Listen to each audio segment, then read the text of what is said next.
এই দুনিয়া কেমন জানেন? জোর যার মুলুক তার। এটা হোক ফ্যামিলিতে, কিংবা আপনার সমাজে, কিংবা আপনার রাষ্ট্রে, কিংবা আপনার বহির্বিশ্বে। যেহেতু আমি ছোট্ট মানুষ, ফ্যামিলিতে বাস করি, কিংবা আমি আমার একটা দেশে বাস করি, এতটুকু গণ্ডি এখনো পার হইতে পারি নাই। আর সমাজে এমন কিছু কীট আছে যাদের জোর খাটিয়ে আপনাকে নিচ থেকে তার থেকে নিচে নামিয়ে দেবে, এবং তারা উপরে উঠতে উঠতে উঠতে থাকবে। কিন্তু দিন শেষে একটা কথা আছে জানেন, যে হাতি মরলে লাখ টাকা, কিন্তু মানুষ মরলে এক পয়সাও নাই মানুষের কিন্তু কোনো দাম নেই। আপনি আজকে মরে যান, কালকে আপনাকে বলবে যে ওই তো মরে গেছে। কিংবা আপনি আজকে মরে যান, আপনাকে 1 থেকে 2 ঘন্টা 5 ঘন্টার মধ্যে দাপন করবে।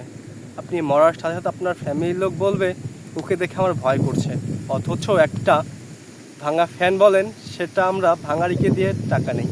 একটা হাতি যদি মারা যায়, লাখ টাকা বিক্রি করি, কিন্তু মানুষের দাম নেই। তাই আজকে তাদেরকে ঠকিয়ে বড় হচ্ছেন কিংবা ঠকাচ্ছেন, যাদের প্রতি জুলুম, অত্যাচার, অবিচার করছেন, এটা কি ঠিক করছেন?